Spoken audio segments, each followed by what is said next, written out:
Family, this is Cassandra Faye Floyd, also known as the Daughter of the Fates, founder of the Temple of Evolutionary Emergence. This was an impromptu live. I've been studying a lot today and decided I was going to go ahead and do this reading so I can do something else tomorrow. And I am thinking I am not, because it's late, it's 1 a.m.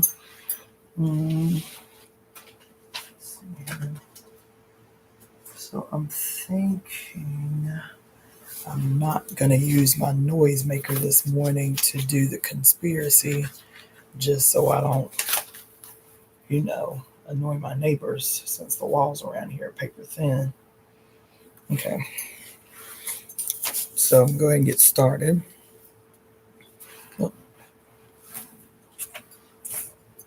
Oh, look at you, Sage Page. I really thought I was going to be talking to myself. I don't know why I thought that would be the case, but greetings. I'm glad to see you here. All right. We are the breakers of curses, the casters of glorious conspiracies, and the creators of the new world. I, Cassandra Faye Floyd, am a divine instrument of my mother's divine will. As such, I am protected and guided by the sacred blood and water of my mother, Jacqueline Jeanette Cook's body. Oh, thank you so much for the donation, Java Watson. Let's see, of my mother's body, that anointed my entry into this life. I am divine because she is divine. Mommy and I are one. I call all of our mothers to this moment. I call on they who govern everything, all time and every space in between.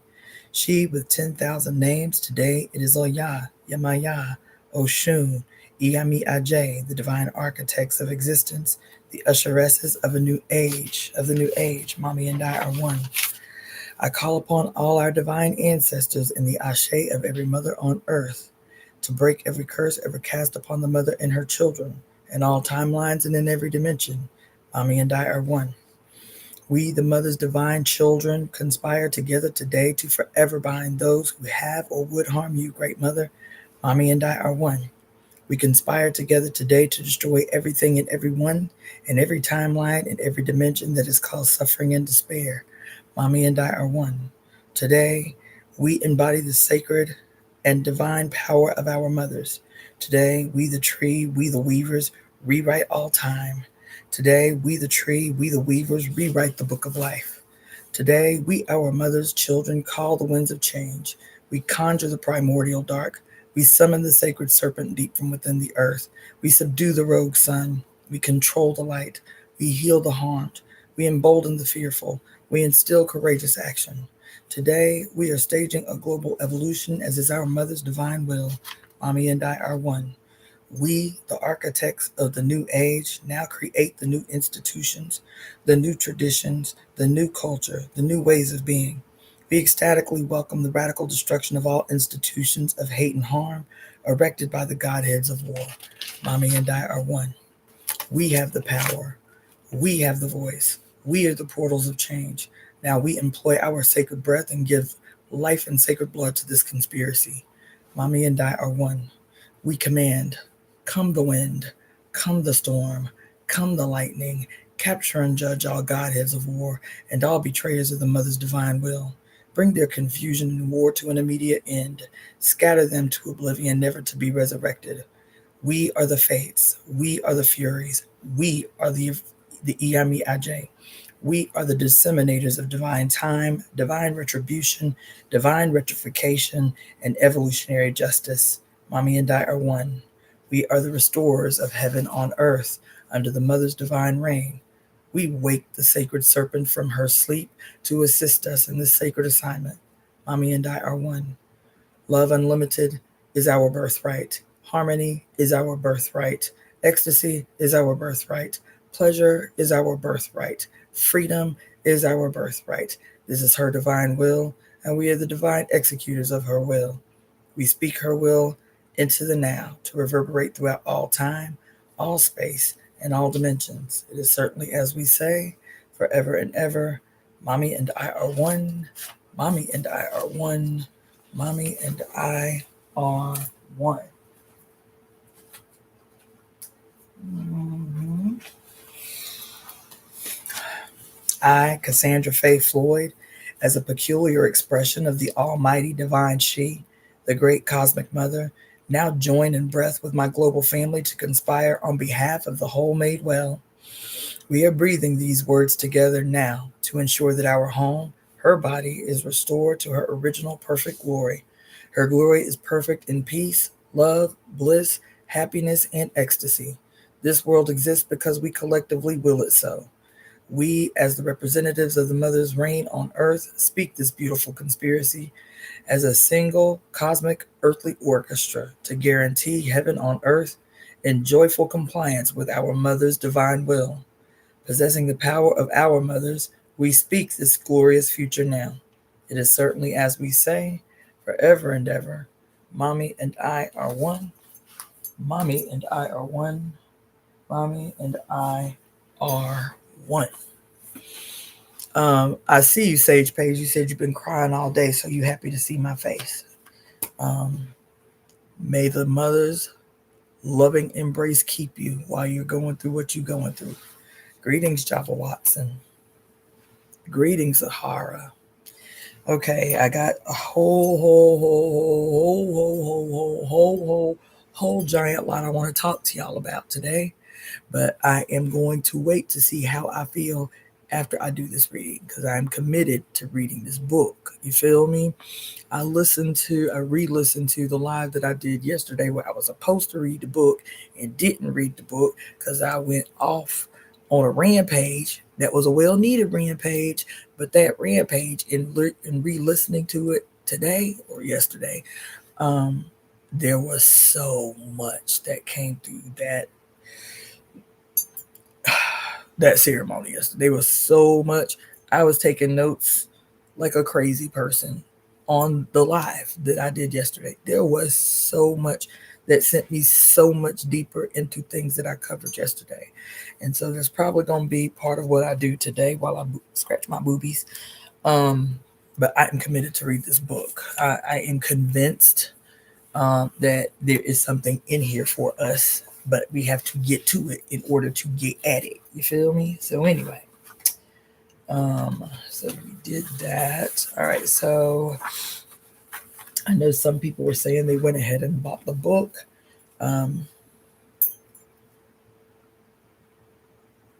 Oh, thank you so much, Sage Page. Let's see here. So today we are on page 12. You know what? Let me do a couple of things. Let me turn the fan because it's hot, and let me grab my phone.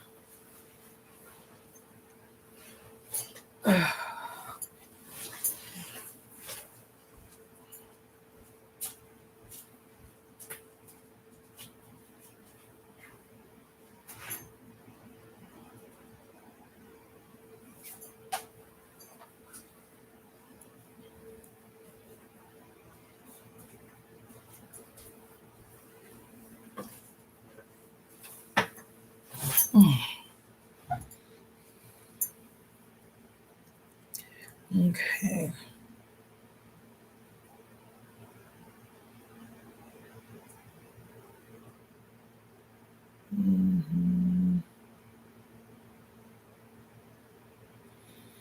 All right. Saraswati Mate Swami.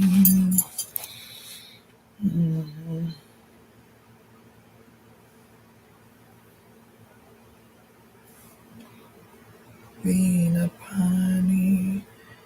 Okay, Jaga Janani. Veena Pani. Let's see, I'm not going to do it that way. Jaga Janani. Sakala Vidya. Yes. Yes. There we go. Cool. All right. So that's set up. Got that. All right, cool. Cool. All right. So for those of you who are following along, and even if you're not, you're going to want to follow along later. So I will make sure that you know the page number for each reading. So for those who do not know, we will be continuing the read of the book The Power by Naomi Alderman. And I'm doing this because a couple of days ago they announced that it is official, that they're not going to pick up a second season, which is that bullshit. So we're going to read the book so that we know what the hell happened. So we're on page 12 in this section. So this is still very early in the book where we're being introduced to the main characters of the story. Okay. So the second character that we're talking about is Tunde. Tunde is doing laps in the pool, splashing more than he needs to. Let's see. Splashing more than he needs, so Enuma will notice him, trying not to show that he wants to be noticed. She is flipping through Today's Woman. She flicks her eyes back to the magazine every time he looks up, pretending to be intent on reading about Toke Makinwa and her surprise winter wedding broadcast on her YouTube channel. He can tell Enuma is watching him. He thinks she can tell that he can tell. It is exciting. The name of the book is The Power.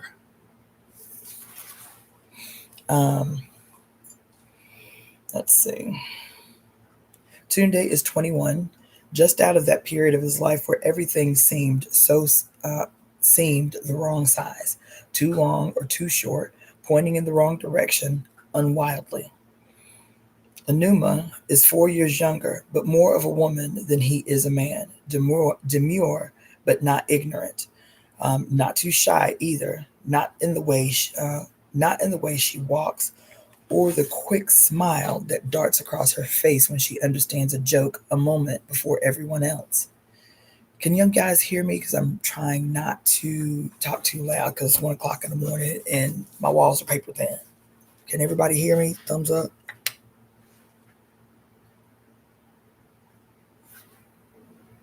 Yes, no, maybe so, kind of, perhaps. Can y'all hear me? Okay.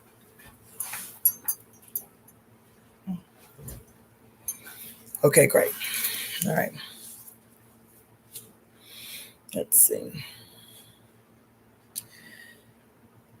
Okay, not too shy either, not in the way she walks or the quick smile that darts across her face when she understands a joke a moment before everyone else. She's visiting Lagos from Ibadan. She's the cousin of a friend of a boy Tunde knows from photojournalism class at college. There's been a gang of them hanging out together over the summer. Tunde spotted her the first day she arrived, her secret smile and her jokes that he didn't at first realize were jokes, and the curve of her hip and the way she fills her t-shirts. Yes, it's been quite a thing to arrange to be alone together with Enuma. Tunde's nothing if not determined. Enuma said early on in the visit that she had never enjoyed the beach. Too much sand, too much wind. Swimming pools are better. Tunde waited 1, 2, 3 days, then suggested a trip. We could all drive down to Akodo Beach, take a picnic, make a day of it. Enuma said she would prefer not to go. Tunde pretended not to notice. The night before the trip, he started to complain of an upset stomach. It's dangerous to swim with an upset. It's dangerous to swim with a stomach complaint. The cold water might shock your system. You should stay home, Tunde. But I'll miss the trip to the beach. You should not be swimming in the sea. Anuma's staying here. She can bring a doctor if you need one. One of the girls said, but you'll be alone together in this house. Tunde wished her to be struck dumb in that very moment. My cousins are coming later, he said. No one asked which cousins. It had been that kind of hot, lazy summer with people wandering in and out of the big house around the corner from the Ikoyi Club. Enuma acquiesced. Tunde noticed her not protesting. She didn't stroke her friend's back and asked her to stay home from the beach too. She said nothing when he got up half an hour after the last car left and stretched and said he was feeling much better. She watched him as he jumped from the short springboard into the pool, her quick smile flashing. He makes a turn under the water. It is neat, his feet barely breaking the surface. He wonders if she saw he wonders if he wonders if she saw him do it. But she's not there. He looks around, sees her shapely legs, bare feet, padding out of the kitchen. She's carrying a can of Coca-Cola. Hey, he says in a mock lordly tone. Hey, servant girl, bring me that Coke. She turns and smiles with wide, limpid with wide, limpid eyes. She looks to one side and then the other and points a finger at her chest as if to say, "Who? Me?" She turns and smiles with okay, God, but he wants her. God, but he wants her. He doesn't know exactly what to do. There have only been two girls before her, and neither of them became girlfriends. At college, they joke about him that he's married to his studies because he's always so single. He doesn't like it, but he's been waiting for someone who he really wanted. She has something. He wants, let's see, she has something. He wants what she has. He plants his palms on the wet tiles and raises himself out of the water and onto the stone in one graceful movement, which he knows shows off the muscles of his shoulders, his chest, and collarbone. He has a good feeling this is going to work. She sits on a lounger. As he stalks towards her, she digs her nails in under the can's tap as if she's about to open it. "Oh no," he says, still smiling. You know such things are not for the likes of you." She clutches the Coke to her midriff. It must be cold against her skin. It must be cold against her skin, she says demurely. "I just want a little taste." She bites her bottom lip. She she must be doing it on purpose. Must be. He's excited. This is going to happen. He stands over her. "Give it to me." She holds the can in one hand and rolls it along her neck as if to cool herself. She shakes her head, and then he's on her. They play wrestle. He takes care not to really force her. He's sure she's enjoying it as much as he is. Her arm comes up over her head, holding the can to keep it far away from him. He pushes her arm back a little more, making her grasp and twist backwards. He makes a grab for the can of Coke, and she laughs, low and soft. He likes her laughter. "Aha, trying to keep that drink from your lord and master," he says. "What a wicked servant girl you are."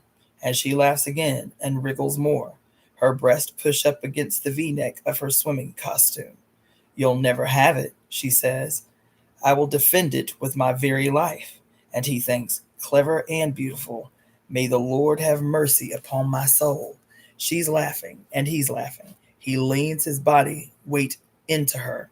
She's warm underneath him. "Do you think you can keep it from me?" He lunges again, and she twists to escape him. He makes a grab at her waist. She puts her hands to his. There's the scent of orange blossom. A wind gusts up and hurls a few white handfuls of blooms into the swimming pool. There's a feeling in his hand as if some insect had stung him. He looks down to swat it away, and the only thing on his hand is her warm palm. There is a feeling, let's see. The sensation grows steadily and swiftly. At first it is pinpricks in his hands and forearms, then a swarm of buzzing prickles, then it is pain.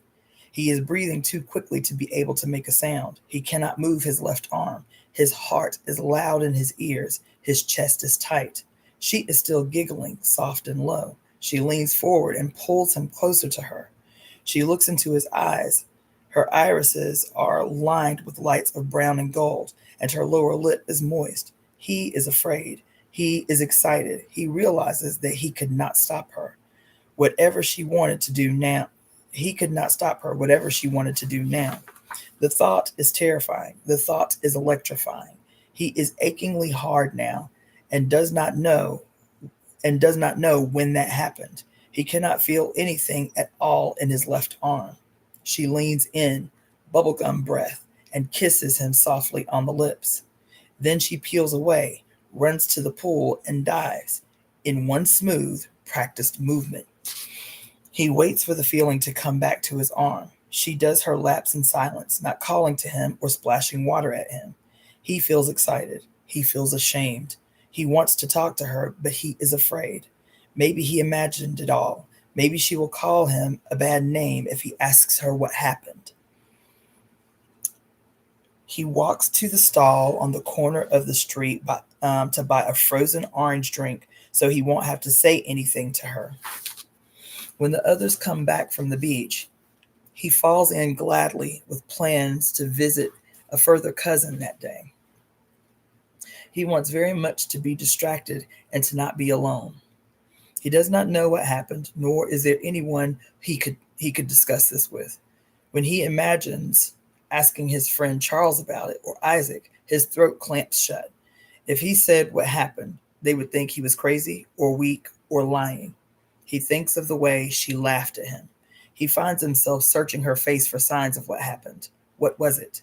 Did she mean to do it? Had she planned specifically to hurt or scare him? Or was it just an accident, involuntary? Did she even know she had done it? Or was it not her at all, but some lustful malfunction of his own body? The whole thing chews at him. She gives no sign that anything happened. By the last day of the trip, she's holding hands with another boy. There is a shame like rust working its way through his body. He thinks over that afternoon compulsively. In bed at night, her lips, her breast pressing against his smooth fabric, the outline of her nipples, his absolute vulnerability, the feeling that she could overpower him if she had wanted. The thought of it excites him, and he touches himself. He tells himself that he is excited by the memory of her body, by the smell of her hibiscus flowers, but he cannot know for certain. The things are tangled together now in his mind: lust and power, desire and fear. Perhaps it is because he has played the tape of that afternoon over so often in his mind, because he has longed for some forensic evidence, a photograph or video or sound recording. Perhaps that is the reason that he thinks of reaching for his phone first in the supermarket, or perhaps some of the things they have been trying to teach them in college about citizen journalism, about the nose for the story, have been sinking in. He is in Goodies with his friend Isaac a few months after that day with Enuma. They are in the fruit aisle, inhaling the sweet fudge of ripe guava, drawn to them from across the store like the tiny flies that settle on the surface of the overripe, split open fruit. Tunde and Isaac are arguing about girls and what girls like. Tunde is trying to keep his shame buried very far down in his body so his friend will not appear to be able to guess that he has a secret knowledge. And then a girl, shopping alone, gets into an argument with a man. He might be 30. She is perhaps 15 or 16. He has been sweet-talking her. Tunde thought, He has been sweet-talking her, Tunde thought at first, that the two knew each other. He only realizes his mistake when she says, "Get away from me." The man smiles easily and takes a pace towards her. A pretty girl like you deserves a compliment. She leans over, looks down, breathes heavily. She clasps her fingers around the edge of a wooden crate full of mangoes. There is a feeling. It prickles the skin. Tunde takes his phone from his pocket, flips on the video. Something is going to happen here that is the same as the thing that happened to him. He wants to own it, to be able to take it home and watch it again and again. He's been thinking about this since the day with Enuma, hoping that something like this might happen. The man says, "Hey, don't turn away from me. Give me a little smile." She swallows hard and keeps looking down. The scents in the supermarket become more intense. Tunde Tunde can detect in a single inhalation the individual fragrances of apples and the bell peppers and sweet oranges. Isaac whispers, I think she is going to hit him with a mango. uh, Canst thou direct the lightning bolts? Or do can thou direct the lightning bolts? Or do they say to thee, how are we? Tunde is recording when she turns around. The screen of his phone fuzzes for a moment when she strikes. On that, other than that, he gets the whole thing very clearly. There she is, bringing her hand to his arm while he smiles and thinks she is performing mock fury for his amusement. If you pause the video for a moment at this point, you can see the jump charge. There's the trace of Lichtenberg. There's the trace of a Lichtenberg figure swirling and branching like a river along his skin, up from wrist to elbow, as the capillaries burst. Tunde follows him with the camera's eye as he falls to the ground, fitting and choking. There's the noise in the background of people calling for help, saying a girl has poisoned a man, hit him and poisoned him, struck him with a needle full of poison, or no, there is a snake among the fruit, a viper, or a puff otter concealed in the piled fruit. And someone says, Ajay ni girl yen sha. The girl was a witch. That is how a witch kills a man. Tunde's camera turns back to the figure on the floor. The man's heels are drumming the linoleum tiles. There is a pink foam at his lips. His eyes have rolled back. His head is thrashing from side to side. Tunde thought that if he could capture it in the bright window of his phone, then he would no longer feel afraid. But looking at the man coughing up red mucus and crying, he feels the fear travel down his spine like a hot wire. He knows then what he felt by the pool, that Enuma could have killed him if she'd wanted to. He keeps the camera trained on the man until the ambulance arrives. It is this video which, when he puts it online, starts the business of the Day of the Girls.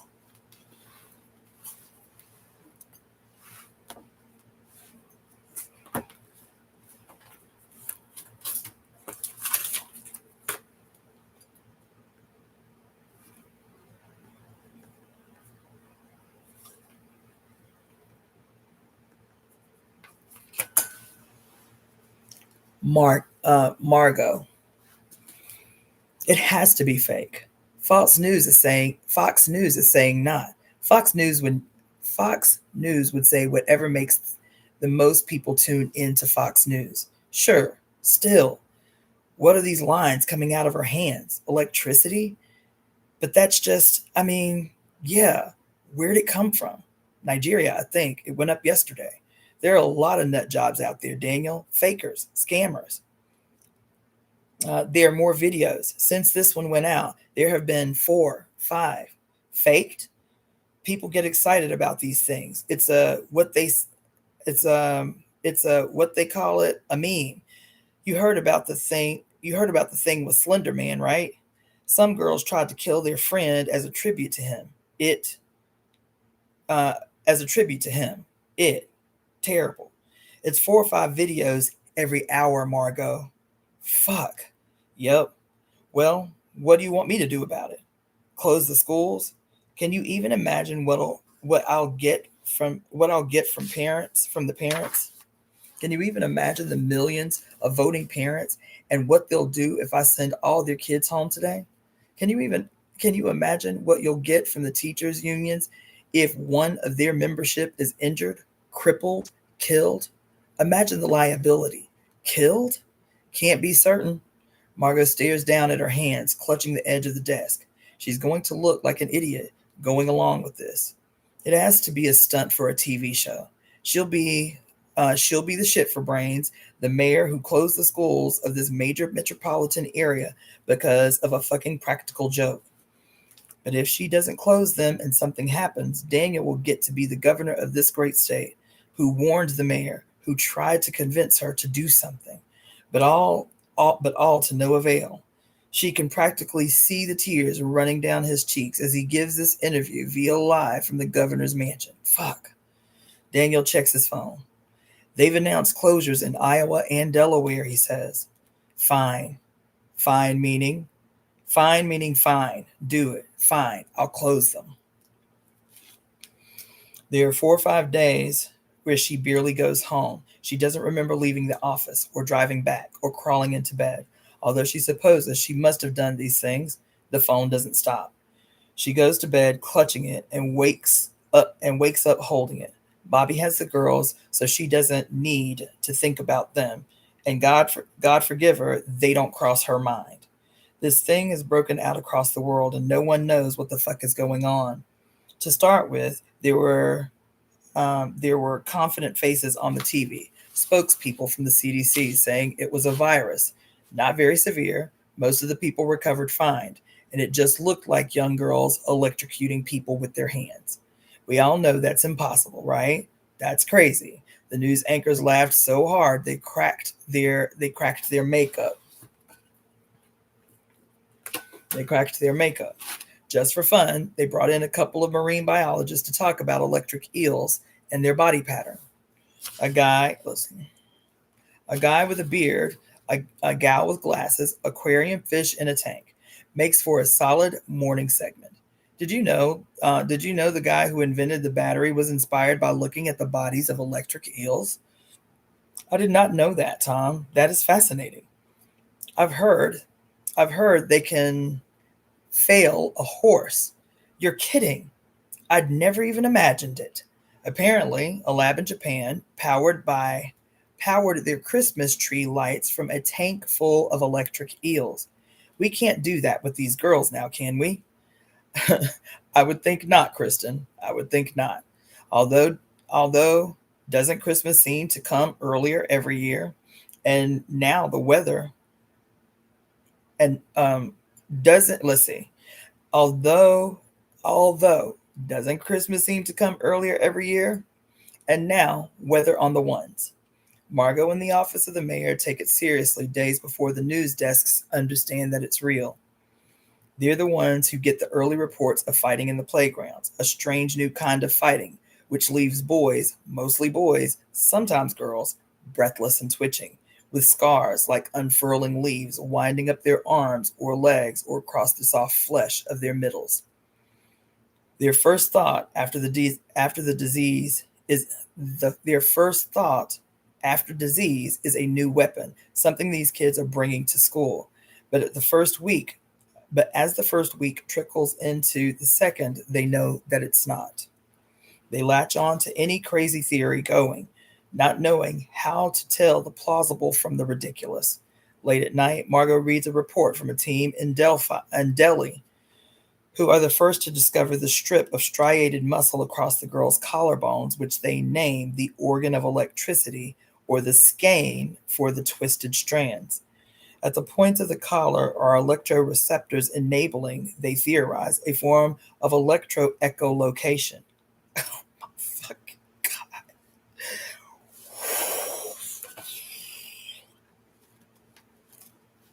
Yo.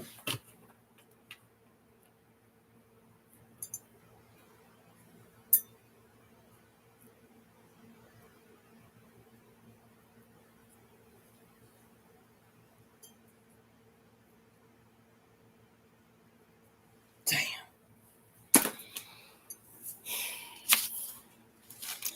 The buds of the skein have been observed using MRI scans in the collarbones of newborn infant girls.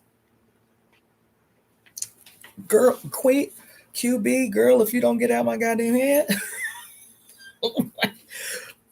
When I look down, obviously taking a note, that's exactly what the fuck I wrote.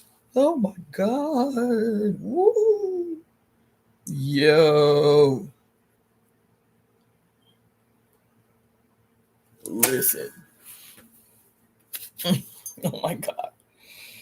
It says at the points of the collarbone are electroreceptors enabling, they theorize, a form of electric echolocation.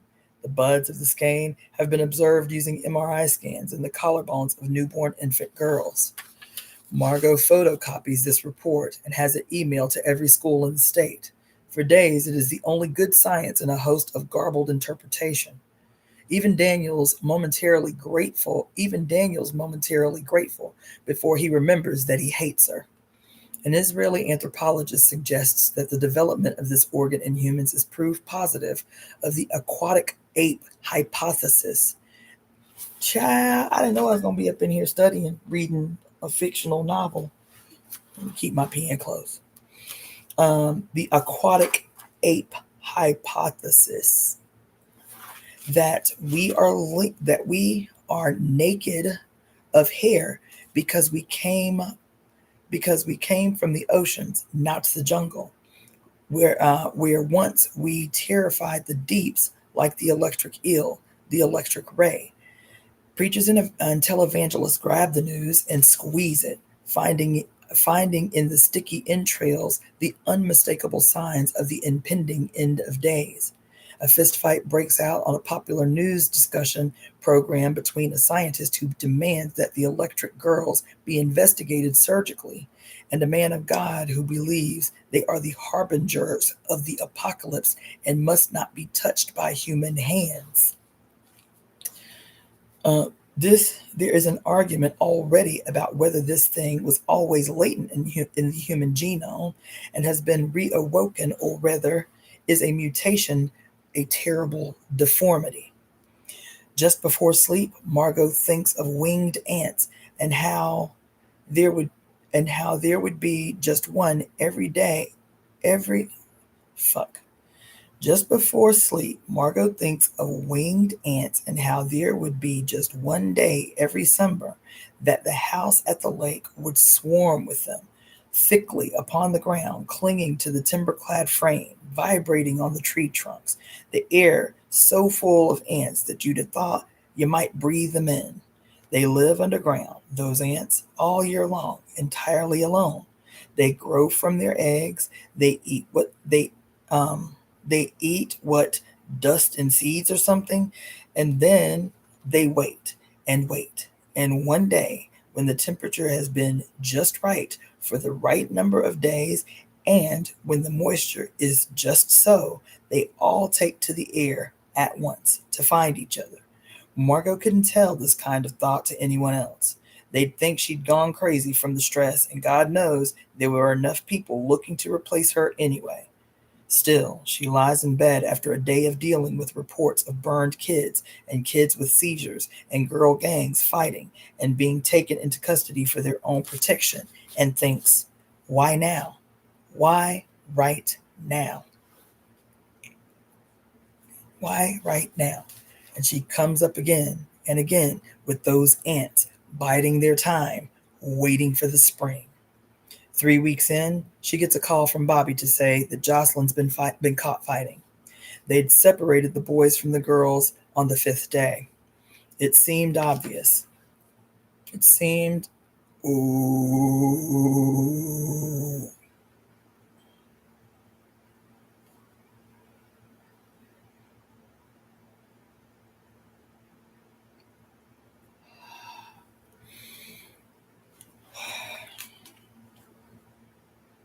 It seemed obvious when they worked out that the girls were doing it. Already there are parents telling their boys not to go out alone, not to oh my God. Listen, let me start this paragraph over, okay, y'all? And then y'all are going to have to go at least see the first season, because they ain't going to do a second season, so you're going to have to see the first season. They'd separated the boys from the girls on the 5th day. It seemed obvious when they worked out that the girls were doing it. Already their parents were telling their boys not to go out alone, not to stray too far. Once you've seen it happen, says a gray-faced woman on TV. I saw a girl in the park doing that to a boy for no reason. He was bleeding from the eyes. The eyes. Once you've seen that happen, no mom would let her boys out of her sight. Oh my God. Things couldn't stay closed forever. They reorganized. Boys only buses took them safely to boys only schools. They fell into it easily. You only had to see a few videos online for the fear to hit you in the throat. But for the girls, it has not been so simple. You cannot keep them from each other. Some of them are angry and some of them are mean. And now the thing is out in the open. Some are vying to prove their strength and skill. There have been injuries and accidents. One girl has been struck blind by another. The teachers are afraid. Television pundits are saying, lock them all up, maximum security. It is, as far as anyone can tell, all of the girls of about 15 years old. Child. As near, as near to all as makes no difference. They can't lock them all up. It makes no sense. Still, people are asking for it.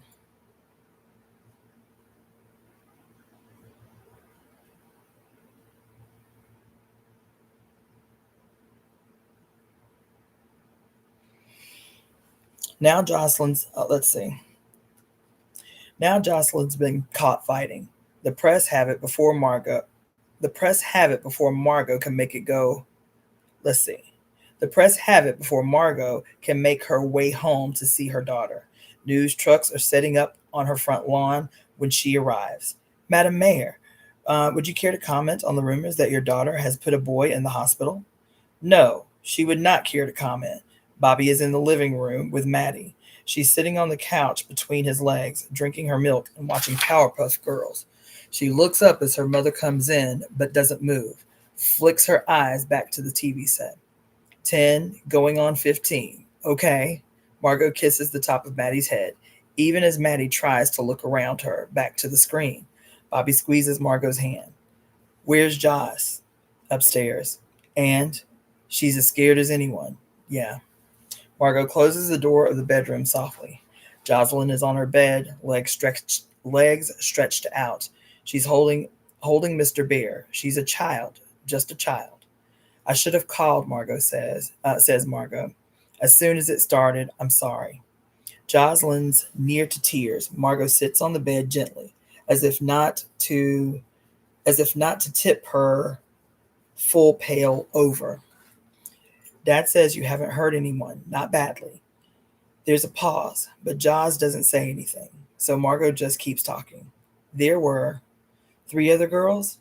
I know they started it. That boy should have never. That boy should never have been near you. They've been checked. They've been checked out at John Muir. You just gave the kid a scare. I know. All right. Verbal communication. A start. What was that? The first time you had done it? Josh rolls her eyes, plucks at the comforter with one hand. This is brand new to both of us. Okay. How long have you been doing it? She mutters so low that Margot can barely hear. 6 months. 6 months? Mistake. Never express incredulity. Never alarm. Jocelyn draws her knees up. I'm sorry, says Margot. It's a surprise, that's all. Josh frowns. Plenty of girls started it before I did. It was kind of funny when it started, like static electricity. Static electricity. What was it? You combed your hair and stuck a balloon to it? An activity for bored 6-year-olds at birthday parties? It was this funny, crazy things girls were doing. There were secret videos online, like how to do tricks with it. It's this exact moment, yes, when any secret you have from your parents becomes precious. Anything you know that they've never heard of. How did you learn to do it? Josh says, I don't know. I just felt I could do it. Okay. It's like a sort of twist. Why didn't you say anything? Why didn't you tell me? She looks through the window to the lawn, beyond the high back fence, men and women with cameras already gathering. I don't know. Margot remembers trying to talk to her own mother about boys or the stuff that happened at parties, about how far was too far, where a boy's hand should stop. She remembers the absolute impossibility of those conversations. Show me.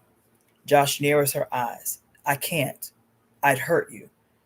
Have you been practicing? Can you control it well enough so that you know you wouldn't kill me or give me a fit? Josh takes a deep breath, puffs her cheeks out, lets the breath out slowly. Yes. Her mother nods. This is the girl she knows, conscientious and serious. Still Josh. Then show me. I can't control it well enough for it to not hurt, okay? How much will it hurt? Josh splays her fingers wide, looks at her palms. Mine comes and goes. Sometimes it's strong and sometimes it's nothing. Margot presses her lips together. Okay. Josh extends her hands and then pulls it back. I don't want to. There was a time when every crevice of this child's body was Margot's to clean and care for. It is not okay with her not to know her own child's strength. No more secrets. Show me. Josh is near to tears, places her forefinger and the middle finger on her mother's arm. Margot waits to see Josh do something. Hold her breath, or wrinkle her brow, or show exertion in the muscles of her arms, but there's nothing. Only the pain. She has read the preliminary reports out of the CDC noting that the power particularly affects the pain centers of the human brain, meaning that while it looks like electrocution, it hurts more than it needs to. It is a targeted pulse which sets up a response in the body's pain receptors. Nonetheless, she had expected it to look like something, to see her flesh crisping or wrinkling, or to watch the arching current quick as a snake's bite. Instead, she smells the scent of wet leaves after a rainstorm, an apple orchard with the windfalls turning to rot, just as it was on her parents' farm. And then it hurts. From the place on her arm from where Josh is touching her, it starts a dull bone ache. The flu traveling through the muscles and joints. It deepens. Something is cracking her bone, twisting it, bending it, and she wants to tell Josh to stop, but she can't open her mouth. It burrows through the bone like it's splintering apart from the inside. She can't stop herself seeing a tumor, a solid, sticky lump bursting out through the marrow of her arm, splitting the ulna and the radius to sharp fragments. She feels sick. She wants to cry out. The pain radiates across her arm and nauseatingly through her body. There's not a part of her that it hasn't been touched now. She feels it echo in her head and down her spine, across her back and around her throat and out, spreading across her collarbone. The collarbone. It has only been a few seconds, but the moments have elongated.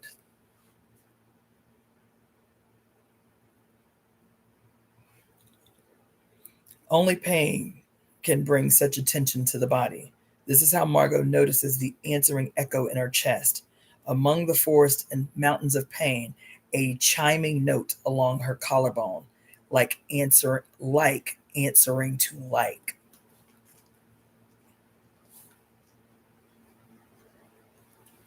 It reminds her of something, a game she played when she was a girl.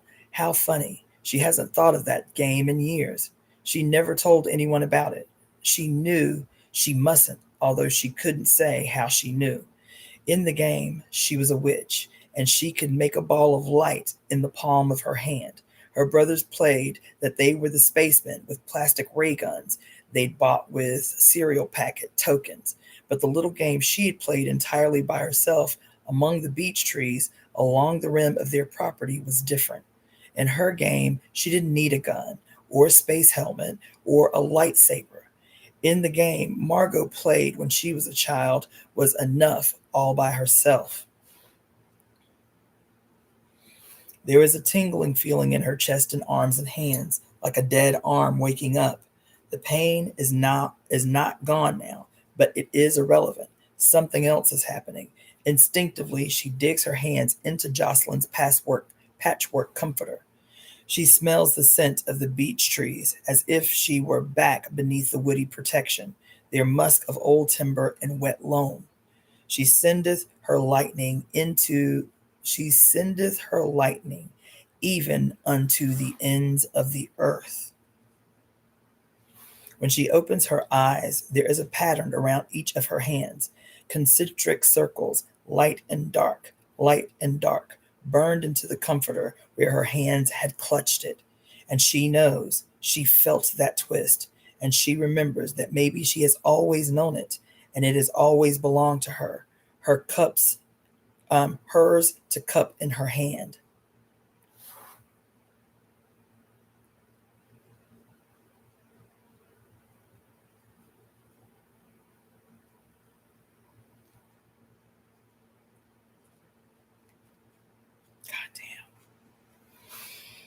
Hers to cup in her hand, hers to command to strike. Oh God, she says, oh God. This is the next section. This is on page 28. Allie pulls herself up onto the tomb, leans back to look up at the name. She always takes a moment to remember them. Hey, how are you doing there? Annabeth McDuff, loving mother, now at rest, and lights a Marlboro. Cigarettes being among the 4,000 or 5,000 pleasures of this world that Miss Montgomery Taylor considers abhorrent in the sight of the Lord. Just the glowing embers, the inhalation, the streams of smoke from her parted lips would be enough to say, screw you, Miss Montgomery Taylor, screw you and the ladies of the church, and Jesus fucking Christ too. It would have been enough to do it the usual way, impressive enough, and a sufficient promise to the boys of things that might come to pass right soon. But Allie doesn't care to light her cigarette the usual way. Kyle gestures with his chin and says, I heard a bunch of guys killed a girl in Nebraska last week for doing that. For smoking? Harsh. Hunter says, half the kids in the school know you can do it. So what? Hunter says, your dad could use you in his factory, save money on electricity. He's not my dad. She makes the silver flickering at the ends of her fingers again. The boy watches. As the sun sets, the cemetery comes alive with crickets and frogs calling, waiting for rain. It's been a long, hot summer. The earth yearns for a storm. Miss Montgomery Taylor owns a meatpacking company with centers here in Jacksonville and up in Albany and as far as Statesboro. They call it meatpacking, but what they mean by that is meat producing, animal killing. Miss Montgomery I was saying Miss Montgomery Taylor. It's Mr. Montgomery Taylor. My bad. Mr. Montgomery Taylor owns a meatpacking company with, Mr. Montgomery Taylor took Allie to see it when she was younger. He had that stage when he liked to think of himself as a good man educating a little girl in the men's world. It's a sort of pride to her that she watched the whole thing without wincing or looking away or carrying on. Mr. Montgomery Taylor's hand was on her shoulder like a pair of pincers throughout the visit, pointing out to her the pens where the pigs are herded before they encounter with the knife. Pigs are very intelligent animals. If you frighten them, the meat doesn't taste good. You got to be careful. Chickens are not intelligent. They let her watch the chickens being uncrated, white and feather fluff. The hands pick them up, turn them over to show their snowy behinds, and shackle their legs into the conveyor, which drags their heads through an electrified water bath. They squawk and wriggle. One by one, they go rigid, then limp. It's a kindness, said Mr. Montgomery Taylor. They don't know what's hit them. And he laughs, and his employees laugh too. Allie noticed that one or two of the chickens had raised their heads.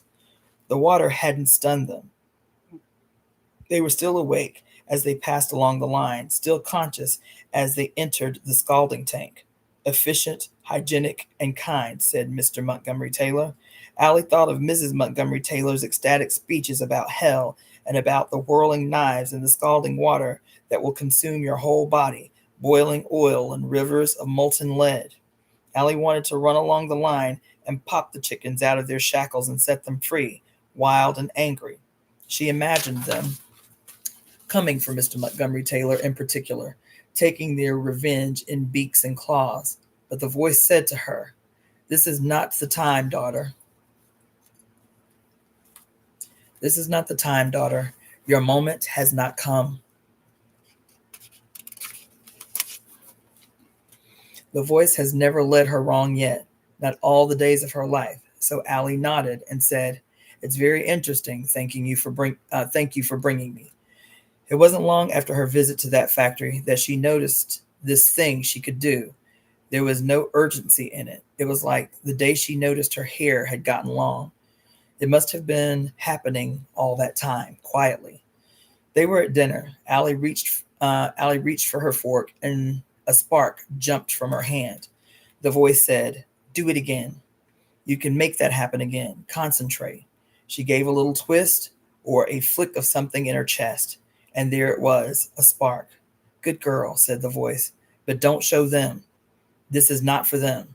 Mr. Montgomery Taylor didn't notice, and Miss Montgomery Taylor didn't notice. Allie kept her eyes down and her face impassive. The voice said, "This is the first of my gifts to you, daughter. Learn to use it." She practiced in her bedroom. She made a spark jump from hand to hand. She made her bedside lamp glow brighter and then dimmer. She burned a tiny hole in a Kleenex. She practiced until she could make that hole a pinprick, smaller.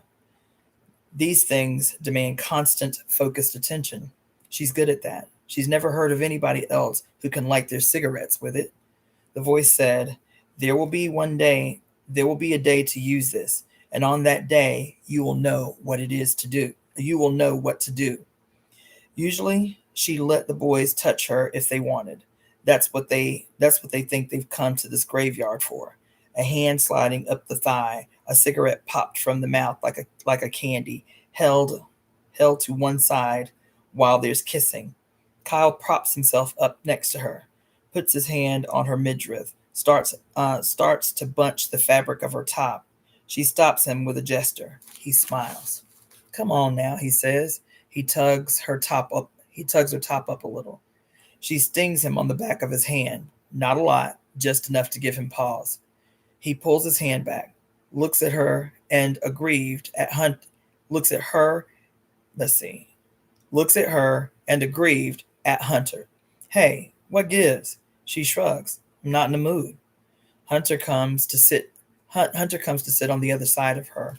She's sandwiched between them now, both their bodies pressing in on her, bulges in both their pants showing their minds. "That's fine," says Hunter, "but see, you brought us here, and we are in the mood." He lays an arm across her midriff, his thumb grazing her breast, his hand large and strong around her. "Come on," he says. "We'll have some fun, just the three of us." He comes in for a kiss, his mouth opening. She likes Hunter. He's 6'4". His shoulders are broad and strong. They've had fun together. That's not what she's here for. She has a feeling about today. She gets him in the armpit. One of her pinpricks right into the muscle, precise and careful, like a fine-bladed knife up through his shoulder. She increases it, like making the lamp glow hotter and hotter, like the knife is made of flame. "Fuck," says Hunter and jumps backward. "Fuck." He's holding his right hand into his left armpit, massaging it. The left arm is trembling. Kyle's angry now and pulls her towards him. What did you make us come all the way out? What did you make us come all the way out here for then if you and she gets him in the throat, just under the jaw, like a metal blade slicing across his voice box. His mouth falls slackly open. He makes a choking sound. He's still breathing, but he can't speak. "Fuck you then," shouts Hunter. You don't get a ride home. Hunter backs away. Kyle gathers up his school bag, still holding his throat. He shouts as they walk back to their car. She waits there for a long time after it gets dark, lying back on the grave of Annabeth McDuff, loving mother, now at rest, lighting cigarette after cigarette with the cackle from the fingertips and smoking them down to the hilt. The noise of the evening rises up around her, and she thinks, "Come and get me. Come and get me." She says to the voice, "Hey, Mom, it's today, right?" The voice says, "Sure, daughter. You ready?" Allie says, "Bring it." She climbs up the trellis to get back into the house. Her shoes her shoes are slung around her neck, shoelaces tied together. She digs her toes in and her fingers hook on and grab. Mrs. Montgomery Taylor saw her once she was young. Mrs. Montgomery Taylor saw her once when she was younger scaling a tree. One, two, three, up she went, and said, "Would you look at that? She climbs just like a monkey." She said she said it like she'd long suspected this would be the case, like she'd just been waiting to find out. Allie reaches her bedroom window. She left it open just a crack, and she pushes the jamb open. Today's let's see, push and she pushes the jam open, takes her shoes from around her neck and throws them inside. She levers herself through the window. She checks her watch. She's not even late for supper, and there'll be nothing for anyone to complain about.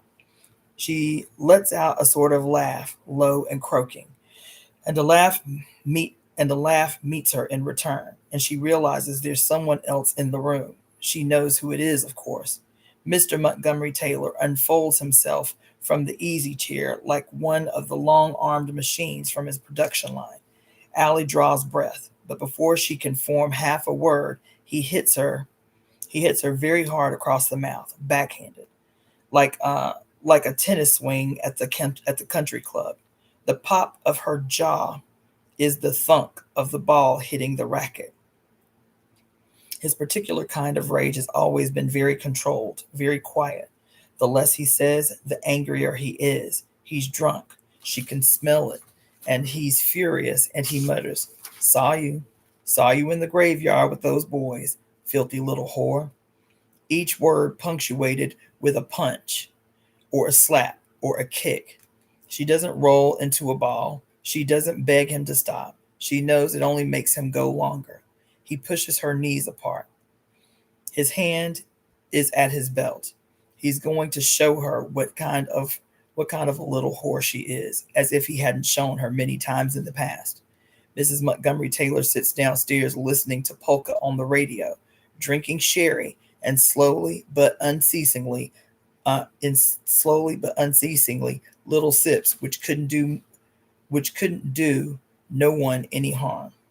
She doesn't care to see what Mr. Montgomery Taylor does up there in the evenings. At least he's not catting around the neighborhood, and that girl earned what she's getting.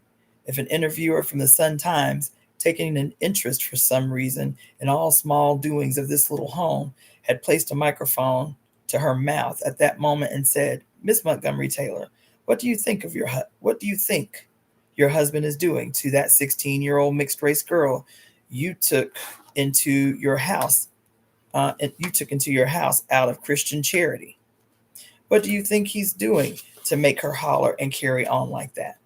If she were asked, but who would ever ask, she'd say, "Why, he's given her a spanking, and it's no more than she deserves." And if the interviewer pressed, what did you mean then about the catting around?" Miss Montgomery Taylor's mouth would twist a little, as if she'd caught an odor of something unpleasant, and then the smile would return to her face, and she'd say, "Confidentiality, you know what I'm you confident." She would say, "Confidentially, you know how men are." It was some other time years ago when Allie was pressed back, head cricked against the headboard, his one hand around her throat like this. That first that first voice spoke to her clearly, right inside her own head. When she Oh my child, oh my God. Oh, oh my God. Oh,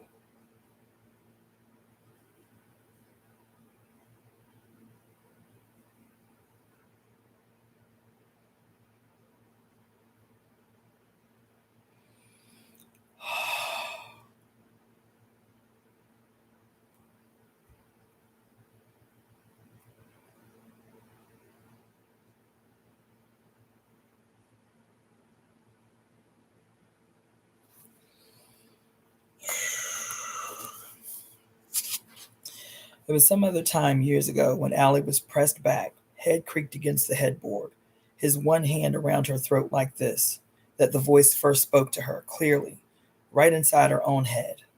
When she thinks on it, she'd been hearing it distantly for a long time, since before she came to the Montgomery Taylors, since she passed from one home to home and hand to hand, there's been a dim voice far away telling her when to be careful, warning against danger.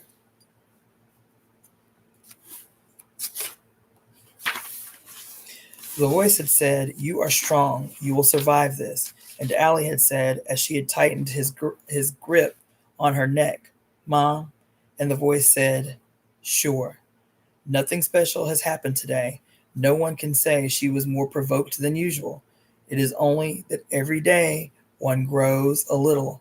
Every day something is different. So that in the heaping up of days, suddenly a thing that was impossible has become possible. This is how a girl becomes a grown woman, step by step, until it is done."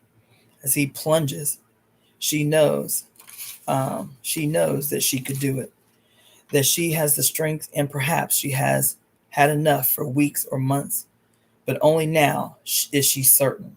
She can do it now and leave no possibility of misfires or reprisals. It seems the simplest thing in the world, like reaching out a hand and flicking off a light switch.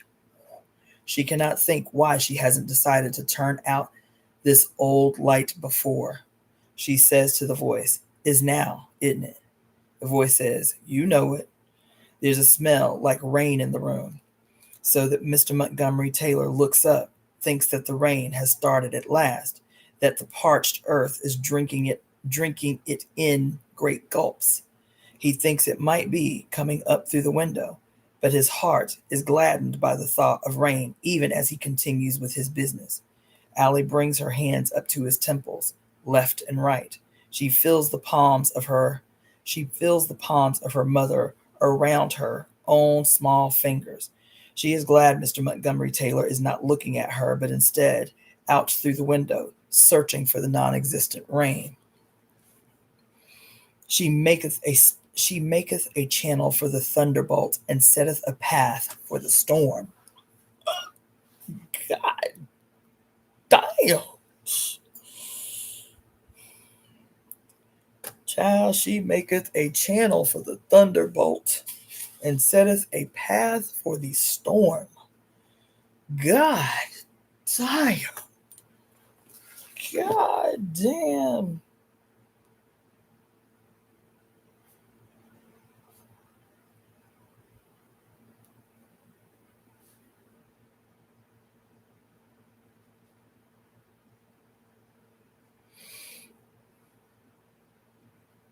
God damn. There is a flash of white light, a flicker of silver across his forehead and around his mouth and his teeth. He spasms and pops out of her. He is juddering and fitting. His jaws are clattering together. He falls to the floor with a loud thump, and Allie is afraid that Miss Montgomery Taylor might have heard something. But she has the radio turned all the way up loud so that there is no foot on the stair or no voice calling. Allie pulls up her underwear and jeans. She leans over to watch. There is a red foam at his lips. His spine is curled backwards, his hands held like claws. It looks like he's still breathing. She thinks, I could call someone now, and maybe he'd live. So she puts her palm over his heart and gathers the handful of lightning she has left. She sends it right into him, right there, in the place where human beings are made of electrical rhythm, and he stops. She gathers a few things from the room, money she'd stashed in a spot under the windowsill, a few bucks, enough for now. A battery radio Miss Montgomery Taylor had as a girl and had given her in one of those moments of kindness that served to cloud over and obscure even the simple purity of suffering. She leaves her phone because she's heard those things can be traced. She glances at the little ivory Christ impaled on a mahogany cross on the wall at the head of her bed. "Take it," says the voice. "Have I done well?" says Allie. "Are you proud of me?" "Oh, so proud, daughter. You will make me prouder yet. You will do wonders in the world." God.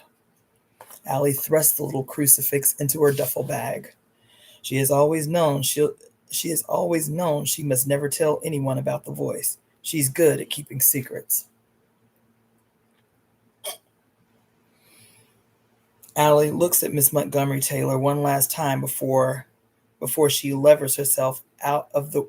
She looks at Mr. Montgomery Taylor one last time before she levers herself out of the window. Perhaps he didn't know what hit him. She hopes he did. She wishes she could have sent him alive into a scalding tank.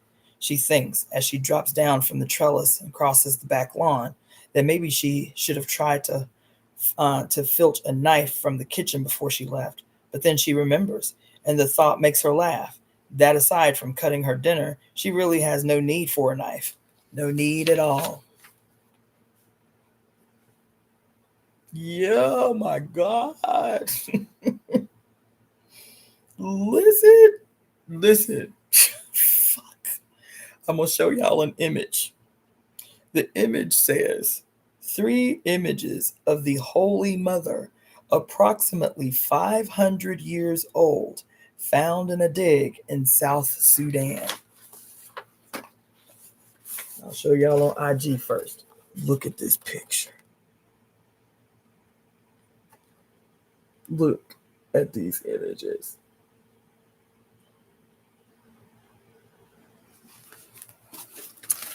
Let's see, what time did I start? It was 1. I'm going to read a little bit more, and then I'm going to jump up off of here. 9 years to go. Allie. She walks and hides and walks for 82 days. Takes rides where she can, but mostly walks. To start with, there's not much trouble finding someone willing to give a 16-year-old girl a ride, crisscrossing the state, covering her tracks. But as she travels north and as the summer turns to autumn, fewer drivers answer her stuck-out, hitching thumb. More of them swerve, panicked, away from her, even though she's not in the highway. One woman makes the sign of the cross as her husband drives on. Allie brought a sleeping bag early on from the Goodwill. It smells, but she airs it out every morning, and it hasn't rained hard yet. She's been enjoying the journey, though her belly is empty most of the time and her feet are sore. There have been mornings she's woken just past dawn and seen the hard, bright edges of the trees and path drawn fresh by the morning sun and felt the light glittering in her lungs, and she's been glad to be there.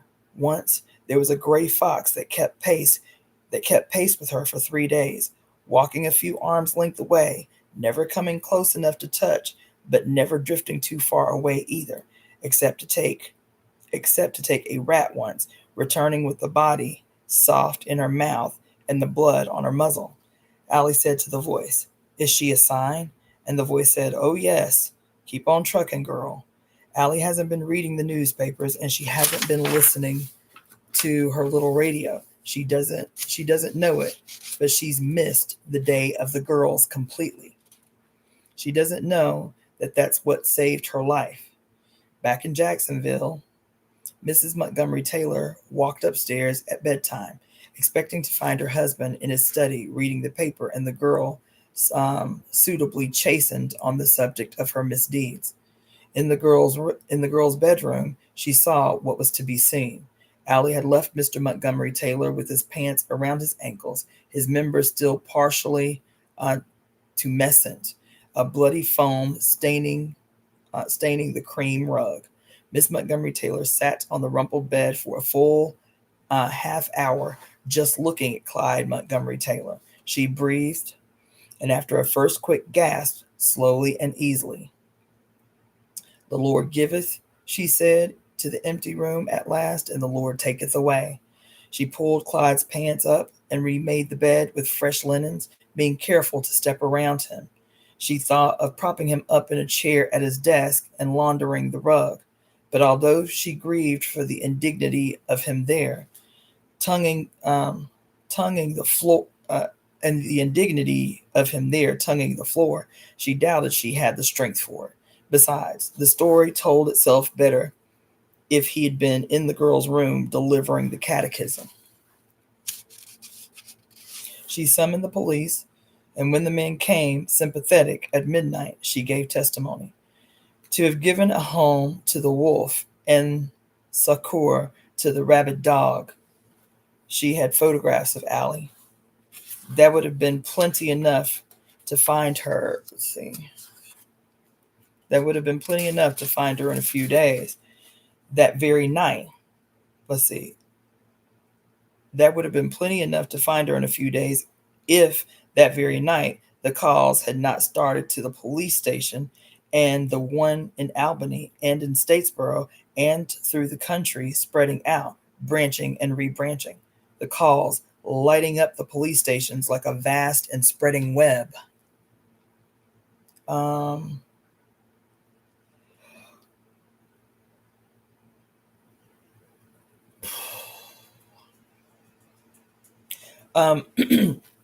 Catechism is Catechism.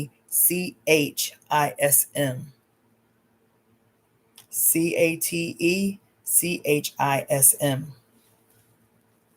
In a town on the coast whose name she never knows, Allie finds a good sleeping place in the scrubby wood that skims the houses, a sheltered bank with a warm, dry place to curl up where the rock is curved up into a lip. She stays there for 3 days because the voice says, "There's something here for you, my girl. Seek and go fetch." She's tired and hungry all of the time, so that a lightheaded feeling has become part of her pleasant in its way. She can hear the voice more clearly when her muscles are buzzing like this, and it's been a while since her last meal. It's tempted her to stop eating in the past, particularly because she's sure the tones of the voice, its low, amused rumble, are the notes of her own mother speaking. Allie doesn't really remember her mother, although she knows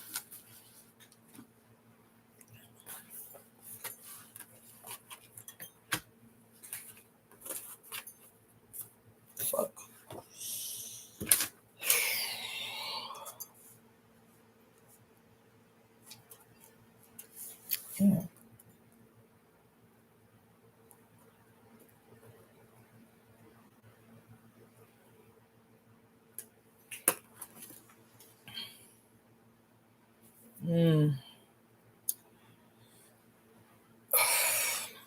Let's see.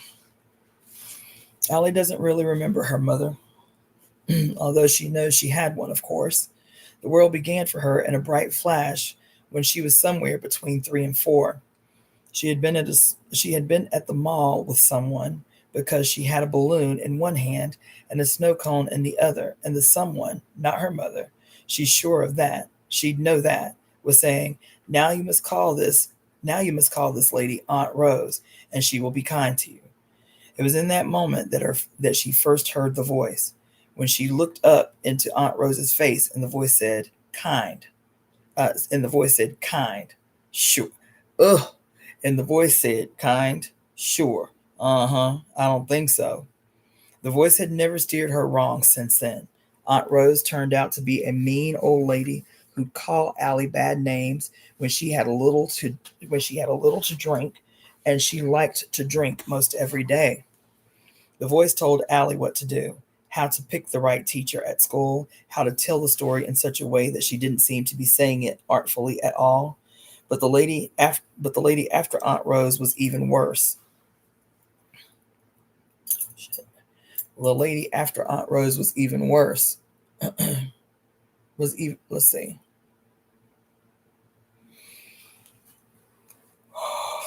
And Mrs. Montgomery Taylor was worse than that. Still, the voice has kept her safe from the worst harm all these years.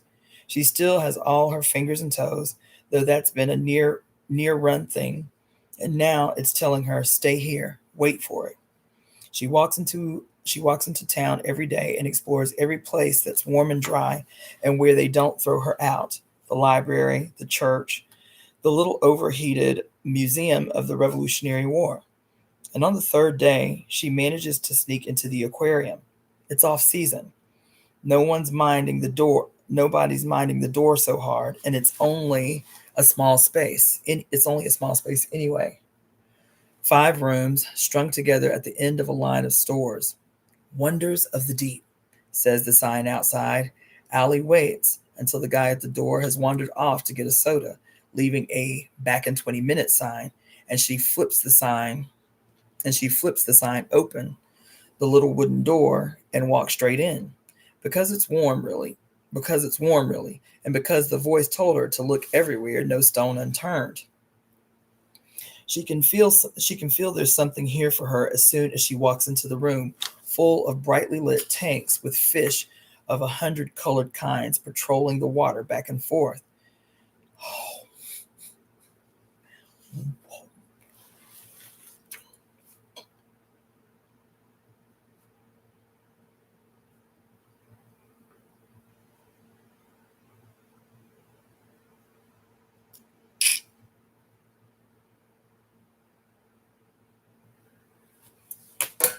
Damn.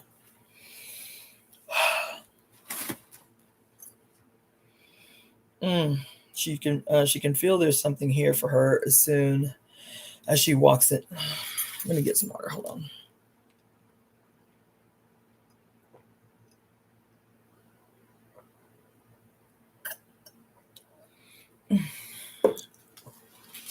She can feel there's something here for her as soon as she walks into the room full of brightly lit tanks with fish of 100 colored kinds patrolling the water back and forth.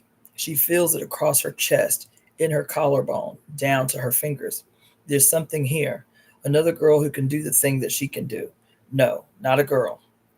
Allie feels out again with that other sense, the one that tingles. She's seen a little bit about online. Other girls saying that they can sense it if another woman is in the room about to discharge her power. But no one, but no one has it like Allie has it. Since she first got her power, she's been able to tell at once if anyone around her had any at all. There's something else and there's something here. She finds it in the last tank, but one. She finds it in the last tank, but one. A darker tank than the rest, without the colored, garlanded, and fronded fish. It contains long, dark, sinuous creatures waiting at the bottom of the tank, stirring slowly. There's a meter box to one side of the tank with its needle at 0. Ellie has never seen them before, nor does she know their name. She puts her hand to the glass. One of the eels shifts, turns, and does something. She can hear it. A fizzing, cracking sound. The needle on the meter jumps. But Allie doesn't need to know what the box Allie doesn't need to know what the box is. Allie doesn't need to know what the box is to know what just happened. What the box is to know what just happened. The way people punctuate shit really annoys me. There should have been a comma there. I'm just saying. This fish made a jolt. There's a board up on the wall next to the tank. It's so exciting that she has to read it 3 times and keep herself under control or her breathing goes fast. These are electric eels. They can do crazy things. They give shocks to their prey underwater. Yeah, that's right. Allie makes a little arch between her finger and the thumb under the table. The eels stir in the tank. That's not all electric eels can do. They can remote control the muscles in their prey by interfering with the electrical signals in their brain. They can make those fish swim straight into their mouths if they want to. Allie stands for a long time with that. She puts her hand back on the glass and she looks at the animals. That is a mighty power indeed. You would have to have control. Why? But you always have had control, daughter. And you'd have to be skillful. Why? But you can learn those skills. Allie says in her heart, Mother, where shall I go? And the voice says, Leave this place and go from here to the place that I shall show you. The voice always did have a biblical way about it. Just like that. That night, Allie wants to settle. That night, Allie wants to settle to sleeping, but the voice says, "No, go on walking. Keep on." Her stomach is so empty, and she feels peculiar, lightheaded, troubled in her mind with thoughts of Mr. Montgomery Taylor, as if his lolling tongue were still looking at her ear. She wishes she had a dog. The voice says, "Nearly there, my girl. Don't you worry." And out of the darkness, Allie sees a light, illuminating a sign. It says, "Sisters of Mercy Convent." Soup for the homeless and beds for those in need. The voice says, "See, I told you." And all Allie knows after she crosses the threshold is that three women take her up, take her up bodily, calling her child and sweet, and exclaiming when they find the crucifix in her bag, because this is the proof of what they had hoped to find in her face. They bring the food to her while she sits up, barely conscious, in a soft, warm bed. And that night, not a one of them asked who she was and where she'd come from. There is very little attention paid to a mixed race child with no home and no family washed up at a convent on the eastern seaboard in those months. She is not the only girl who beaches on this shore, nor is she the one most in need of counsel. The sisters are glad to find a use for the empty bedrooms. They are living in a building too large for them, built almost 100 years ago when the Lord was still calling women by the fistful to his eternal marriage. By the time 3 months have passed, they have put in bunk beds and tacked up a schedule of classes and Sunday school and given out chores in exchange for meals and comforters and a roof over their heads. There has been a great tide in. Let's see. There has been a great tide in the movement of people, and those old ways have taken precedence again. Girls thrown out into the street, the nuns will take them in. Allie likes to get the stories out of the other girls. She becomes a confidant, a pal. To several of them, she becomes a confidant, a pal to several of them, so she can match her tale up to theirs. There's Savannah, who struck her stepbrother across the face so hard, she says, that spiderwebs grew on him. They grew right over his mouth and his nose and even his eyes. Savannah tells the story wide-eyed, chewing gum enthusiastically.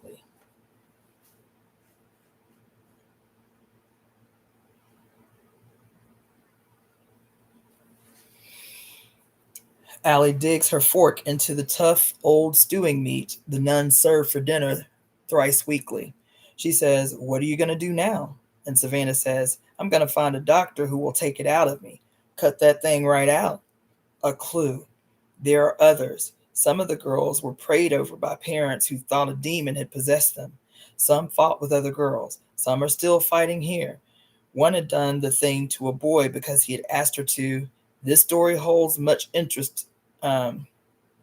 One had done the thing to a boy because he asked her to. This story holds much interest for the girls. Could it be that boys like it? Oh, he did it to her because she did it to him because he asked her to. Could it be that boys like it? Is it possible they want it? Some of them have found internet forums that suggest that this is the case.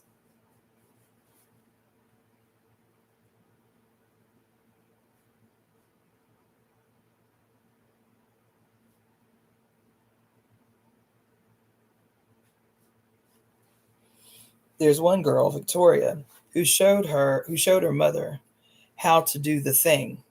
Her mother, who, Victoria says, as simply as if she were talking about the weather, had been beaten so hard and so often by Victoria's stepdad that she hasn't a tooth left in her head. Victoria woke up the power in her with a touch of her hand and showed her how to use it. And her mother threw threw her out into the street, calling her a witch. None of them needs an internet forum to understand that. They all nod, and someone passes Victoria the jug of gravy.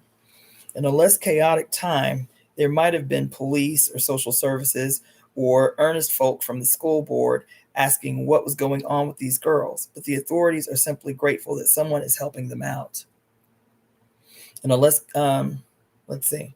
Someone asks Allie what happened to her, and she knows she can't give her real name. She calls herself Eve, and the voice says, "Good choice, the first of women. Excellent choice." Eve's story is simple, not interesting enough to be remembered. Eve's from Augusta, and her parents sent her to relatives for 2 weeks, and when she came back, they had moved away. She doesn't know where. She had younger brothers. Her parents were scared for them, she thinks, although she'd never hurt no one. The other girls nod and move on to someone else. It's not what I've done, Allie thinks to herself. It's what I'm going to do. And the voice says, "It's what Eve's going to do." And Allie says, "Yes." She likes it in the convent. The nuns, for the most part, are kind, and the company of women is pleasing to Allie. She's not found the company of men has had much to recommend it. The girls have chores to complete. But when they're done, there's an ocean for swimming and the beach for walking, and there's swings out back, and the singing in the chapel is peaceful and quiets all the voices in Allie's head. She finds herself thinking in those quiet times, maybe I could stay here forever, to dwell in the house of God all the days of my life is my one request. There is one nun, Sister Maria Ignacia, who particularly draws Allie's attention. She has dark skin like Allie herself and soft brown eyes. Sister Maria Ignacia likes to tell stories of the childhood of Jesus and how his mother, Mary, was always kind to him and taught him to love all living things. "See," Sister Maria Ignacia says to the girls who gather to listen to her before even song. "Our Lord learned from a woman how to love, and Mary is close to all children. She is close to you now and has brought you to our door."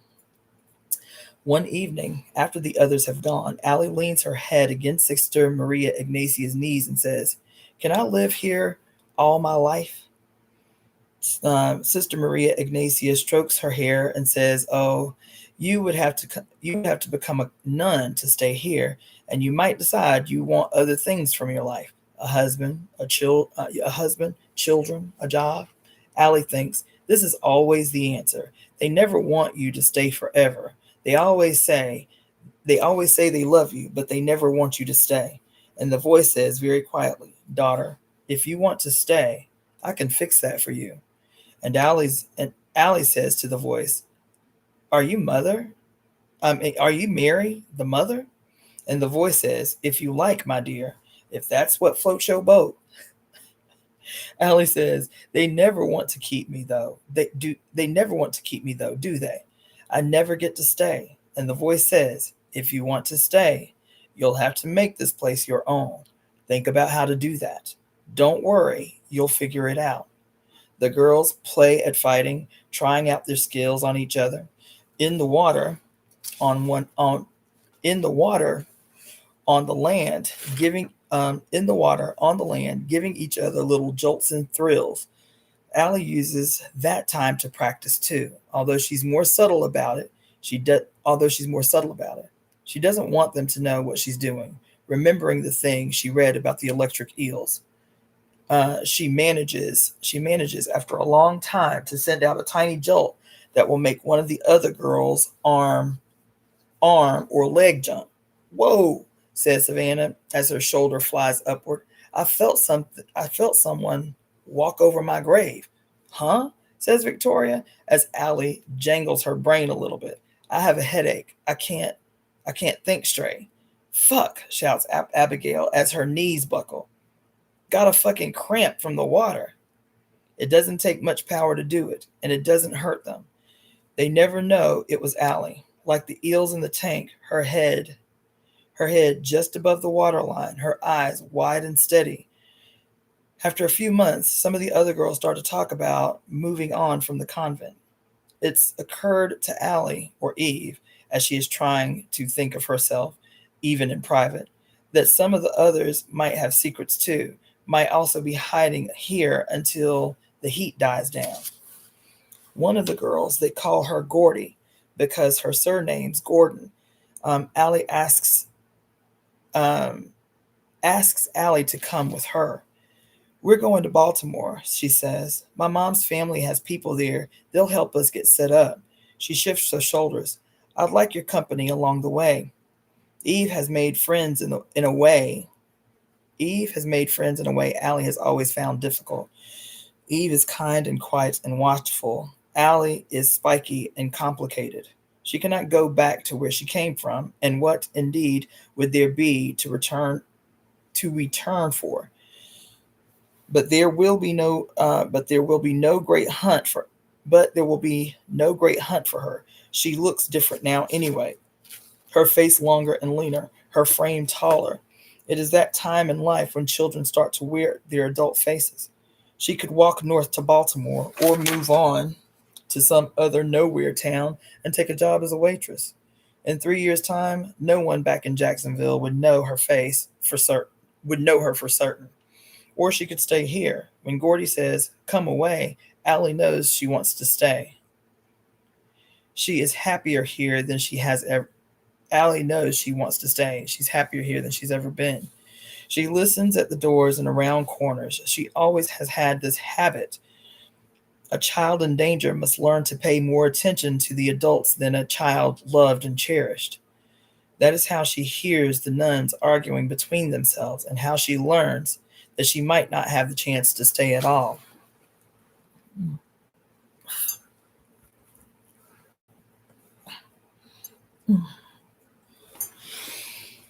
That she might not have the chance to stay at all.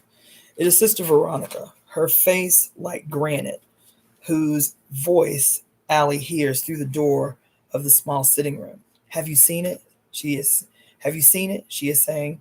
Have you seen it working? We all have seen it, rumbles the abbess. Then how can you then how can you doubt what it is?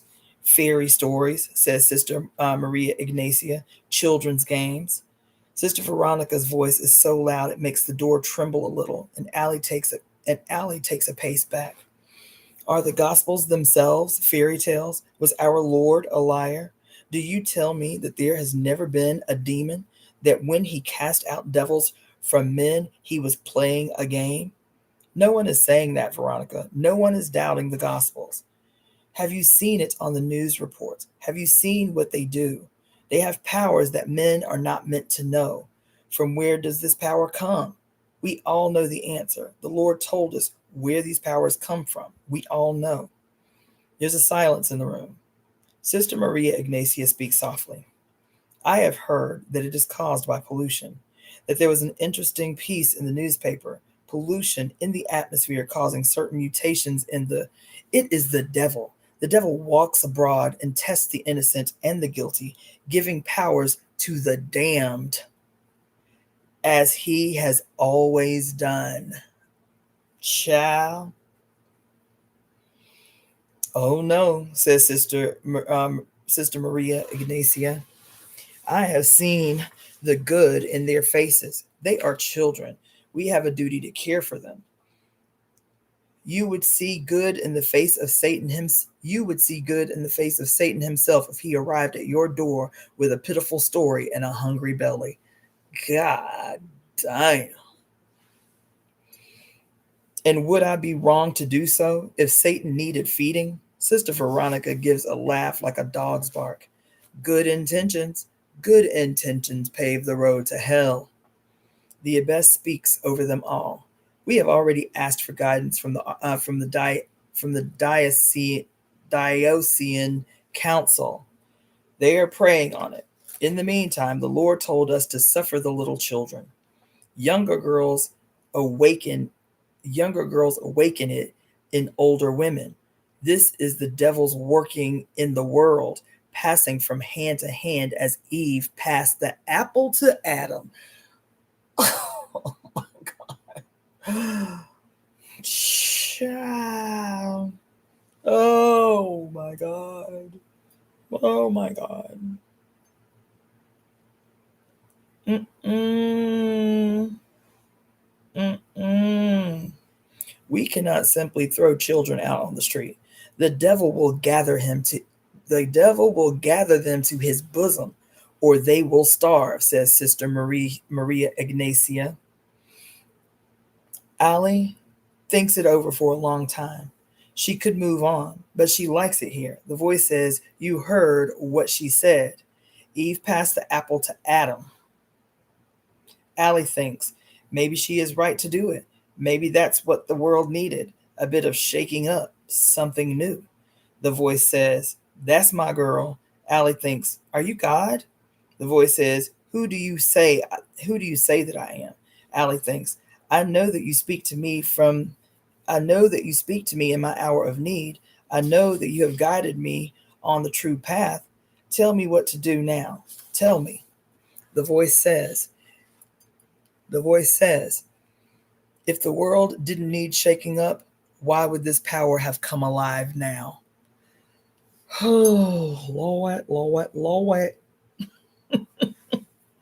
If the world did not need shaking up, why would this power have come alive now?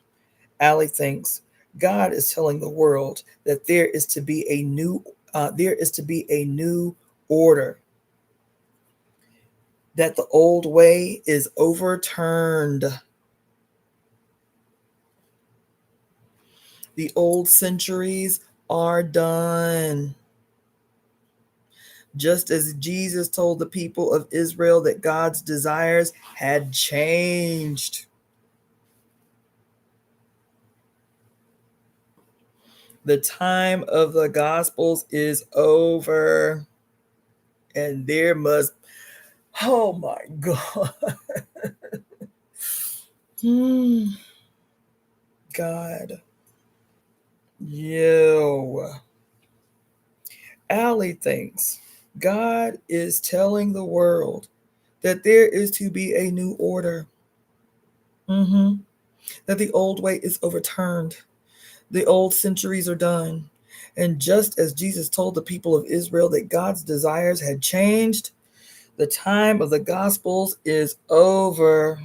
There must be a new doctrine. Can y'all come on in the room right now? Can y'all come on in the room? In this sermon at 2:42 a.m. Pacific Standard Time. The voice says, there is a need for a prophet in the land. Ooh. Allie thinks, but who? Oh my God. Oh my God. Oh, child.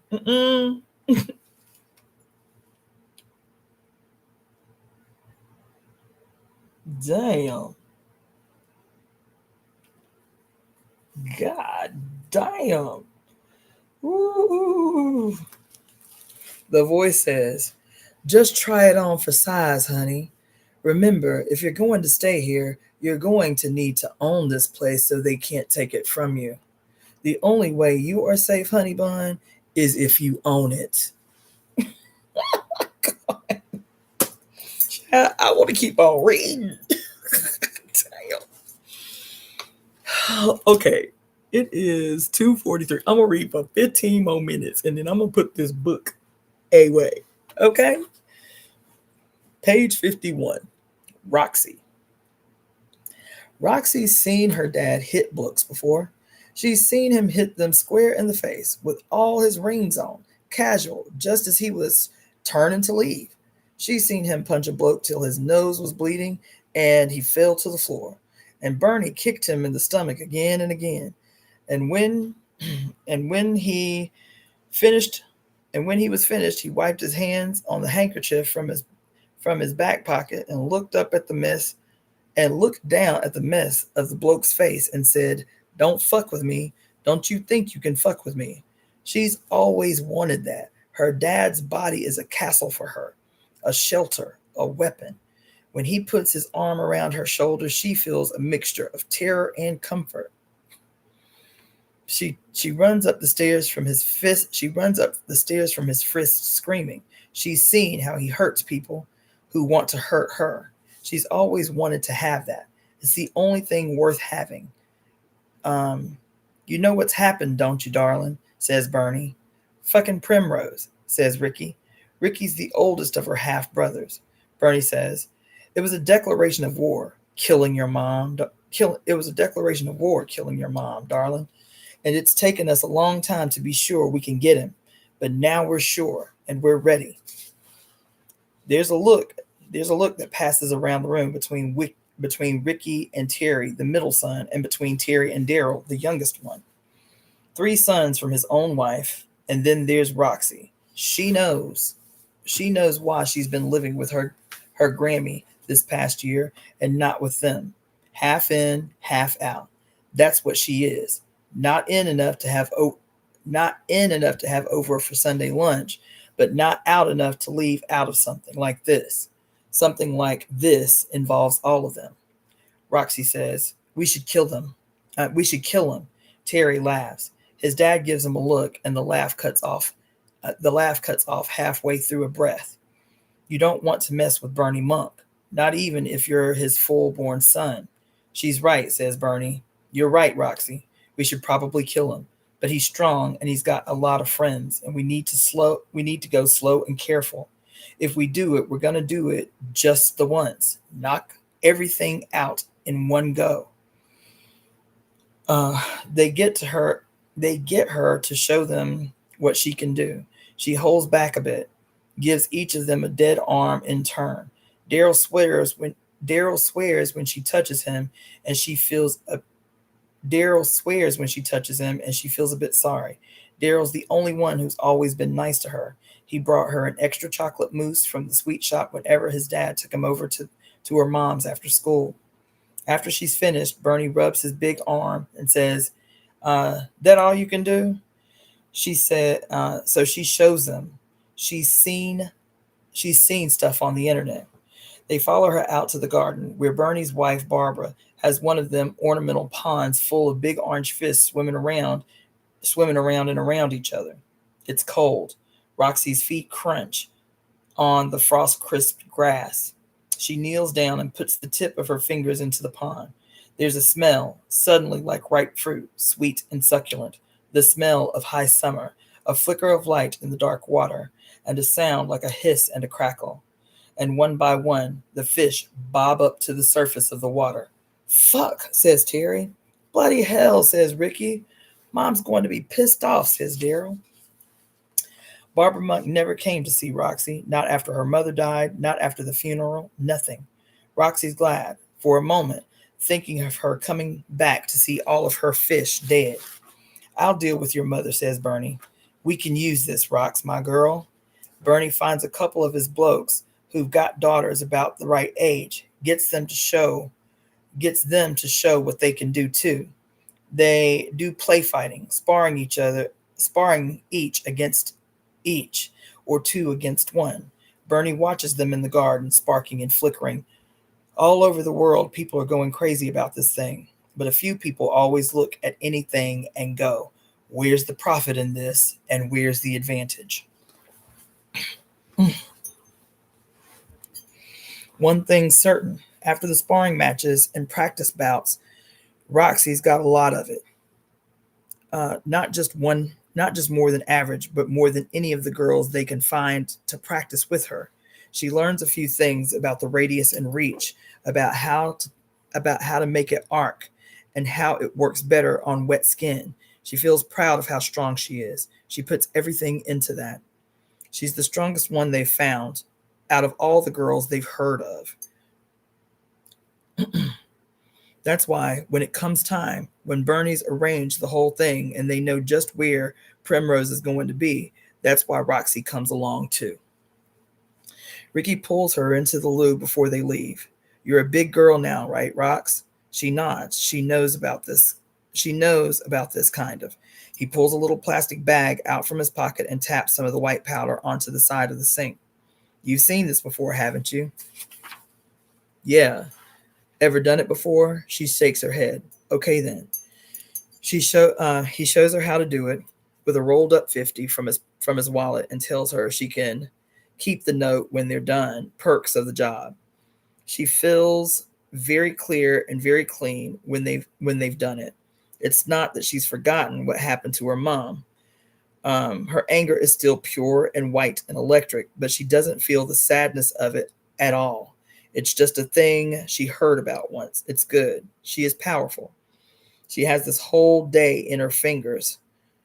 She lets a long arc go between the palms of her hands, loud and sparking, a longer arc than she's ever managed before.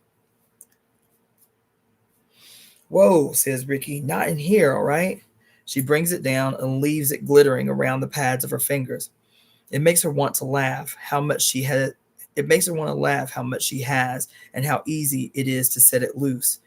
He tips a little bit of the powder into a clean bag and pops it into her jean pocket, just in case you need it. Don't do it unless you get scared, okay? Don't do it in the car for Christ's sakes. She doesn't need it. Everything belongs to her anyway. The next few hours are shutter snaps, pictures like on her phone. She blinks and there's a picture, blinks again and there's something else. She looks at her watch and it's 2 p.m. Looks a moment later and it's half past. She couldn't worry about anything if she tried. It's good. They've drilled her. They've drilled her in the plan. They've drilled her in the plan. Primrose is going to be there with just two blokes. Weinstein, his mate, has sold him out, brought him to this warehouse saying he needs to have a meeting.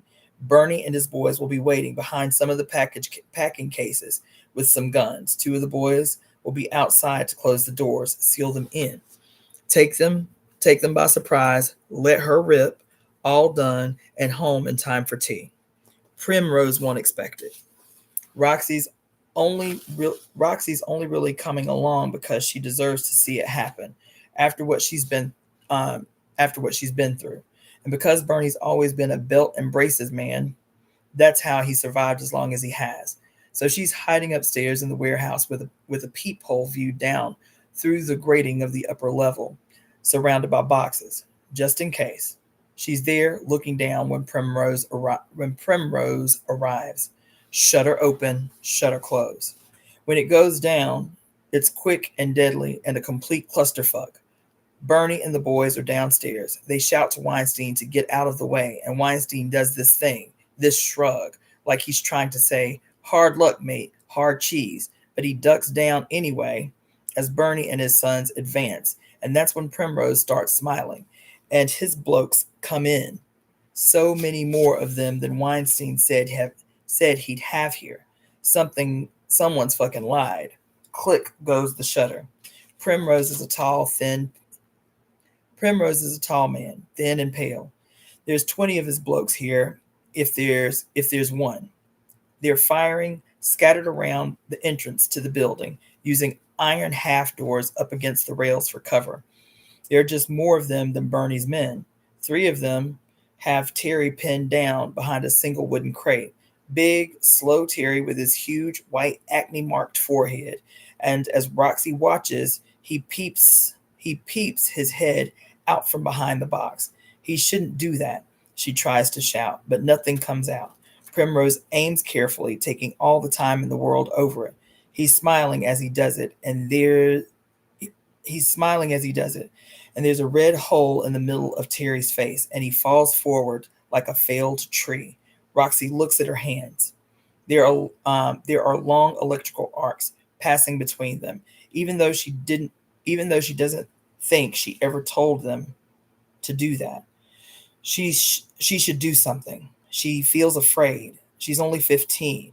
She pulls the little packet out of her jeans and sniffs up some more of the powder. She sees the energy running along her arms and hands. For those just tuning in, I'm reading the book The Power by Naomi Alderman. We're on page 56. She thinks it's like a voice outside her whispering in her ear, "You were made for this."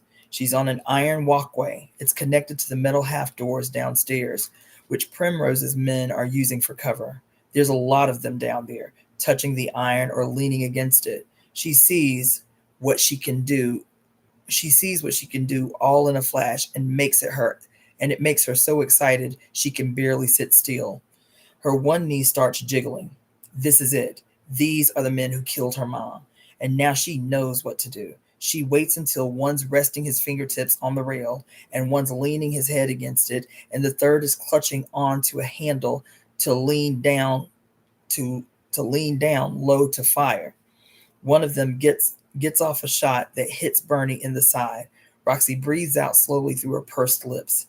You've had this coming, she thinks. She lights up the rail. Three of them go down, backs arching, crying out, fitting and gnashing, eyes rolled back.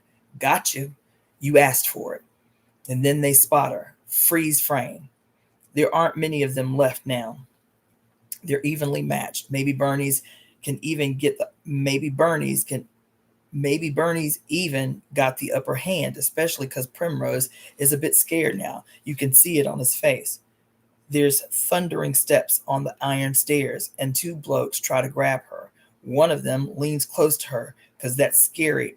Because that's scary to normal kids, to any little girl, and it's just instinct. But she only has to put up a couple of fingers to his temple and let a jolt go across his forehead, and he's fallen to the floor, crying bloody tears. The other one grabs her around the waist. Don't they don't they know anything? And she gets his wrist. She's learning it doesn't take much to stop them touching her, and she feels pleased with herself until she looks down and sees Primrose heading out the door that leads to the back of the block. He's going to get away. Bernie is moaning on the floor, and Terry is bleeding from the hole in his head. Terry's gone, just like her mom. She's sure of that, but Primrose is trying to get away. Oh no, you're not, you little shit, Roxy thinks. Oh no, you're bloody not. She sprints down the steps, keeping low, and follows Primrose back through the building, along a corridor, through an empty open plan office. She sees him veering left and speeds up. If he gets to his car, she'll have lost him, and he'll come back on them hard and fast. He won't leave any of them alive. She thinks of his men taking her mom by the throat. He ordered this. He made it come true. Her legs pump harder. He goes down another corridor into a room. There's a door to the fire exit stairs, and she hears the handle go, and she's saying, fuck, fuck, fuck, to herself. But when she hurls her body around the corner, Primrose is still in that room. The door was locked. Wasn't it?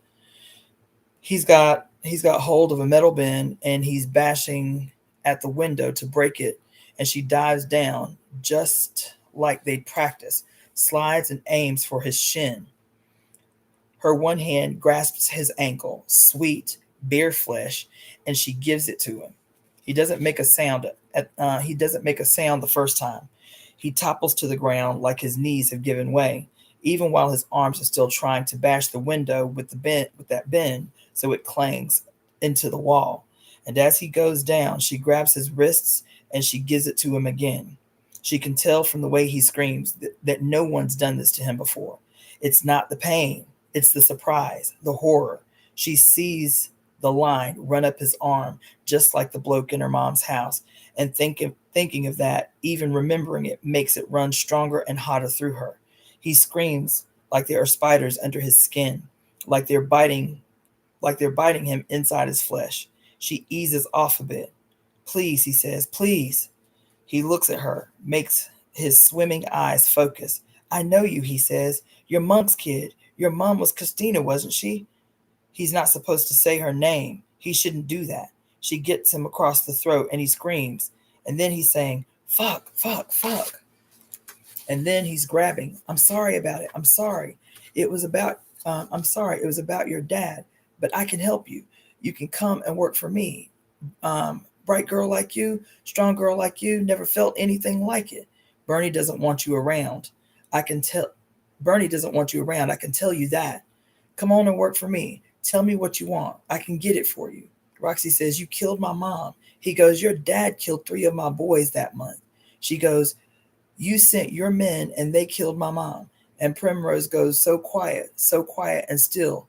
She thinks he's going to start screaming again any second, or he's going to launch himself he's going to launch himself at her teeth first. Then he smiles and shrugs. He says, I got nothing for you, love. If this is the way it is, he says, I've got nothing for you, love, if this is the way it is. But you were never supposed to see it. Newland said you weren't going to be home. Someone's coming up the stairs. She hears them. Feet, more than one pair, boots on the stairs. Could be her dad's men. Could be Primrose's.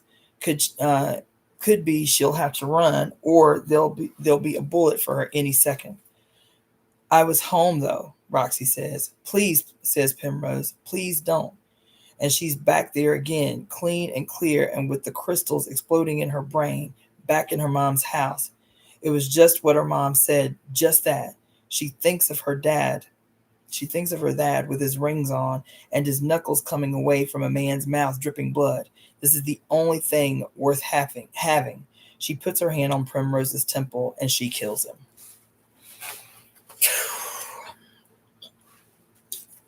Okay, so that is that is the completion of the read for the night. These classes are terrible. That's the completion of the read for the night. So I'll read again today, which is officially today, right? Since that was supposed to be the read for yesterday. So I will read again later on today. For those of you who are just tuning in, I was reading from the book entitled The Power by Naomi Alderman. It was made into into a series that aired on Amazon Prime 2023, spring of 2023. And the show is good. I really like reading the book because there's so much more in it than the show, and there's so many liberties reading now that the show took with the book. But yeah, I still really love the show. Like I said, I've seen the entire series, the entire season 12 times straight through. It's great. It's great. The reason I'm reading the book, because I'm not a big reader of fiction. I'm not. I think this might be. This book is the fifth fictional book I've ever read in my life. I don't read fiction. That's why I read differently when I read fiction. When I'm reading facts, or when I'm reading history, or when I'm reading The Great Cosmic Mother to you guys, it's just rolling off my tongue with ease, ain't it? It's just making sense. It's just rolling up. Y'all see I stumble a lot when I read fiction, right? But it's either the fifth or the sixth fictional book I've ever read. Ever in life. And but I'm reading this book because I want to know what happens, since they made it the official decision that they're not going to pick up The Power for a second season. So we got to know what happened.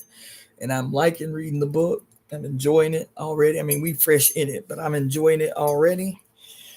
And yeah, it's timely too.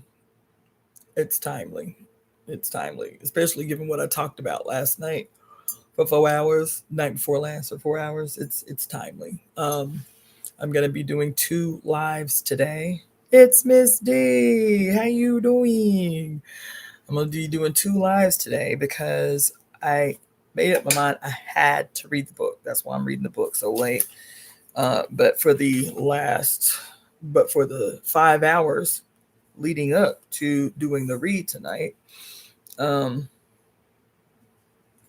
have been studying for 5 hours straight, hard. And sorry. And I'm not really sleepy. I'm just anyway. I got a lot to talk to y'all about. And I don't even know where the hell to start. Like I said, I've been studying for 5 hours before coming up on here. And I was very, very tempted. I was very tempted to bypass the reading again because of what I wanted to talk to y'all about, what I've been studying for the 5 hours prior. But I feel like if I put this off till later in today, it'll give me a little more time, not feeling pressed to bring, sorry, to bring all of those thoughts together from the study that I've been doing, because there's a bunch of them. There's a bunch of them. You feel me? So I'm gonna close it down for tonight. I'm still sitting here tempted to tell y'all what I've been studying, but I'm gonna be responsible. I'm gonna shut this down for the night and pivot into another direction. And and then talk to you about what I want to talk to you about later. And then I'll still do another reading today. Yeah, so that's it. Thank you, Royale, for the compliments about my hair. I just took the braids down today that I had in. But what I really love is these motherfucking earrings. Yes. Anyway. Yeah, so that's it, I guess. Yeah, that's it. All right. So I'm gonna bid you adieu, tell you good night, and then I will see you again in a few hours. All right. Y'all have a great day. May it be prosperous and bountiful, and may everything work in your favor. You understand? And until then, I'll see you guys later. This is Cassandra Faye Floyd, also known as the Daughter of the Fates, founder of the Temple of Evolutionary Emergence. If you want to send a donation or contribution to the work of the Temple of Evolutionary Emergence, you can do that by, this is most specifically for those of you who are tuning in on IG. Then you can use the temple's email address, which is evoemetemp@gmail.com. That's evoemetemp@gmail.com. And using that email address, you can send a PayPal or a Zelle donation. Zelle is preferred. You can send a Cash App to $ Daughter of the Fates. You can send a Venmo to Cassandra, CASSANDRA -FLOYD. You can purchase product from the Daughter of the Fates Etsy store. Just go to Etsy.com and put in the search engine Daughter of the Fates, FATES. And then also you can use that email address, evoemetemp@gmail.com, to inquire about readings, divination, or 5 Elements wellness consultations. So those are the ways that you can support the Temple of Evolutionary Emergence. And until then, I will see you guys tomorrow. Today, aka tomorrow. All right, peace.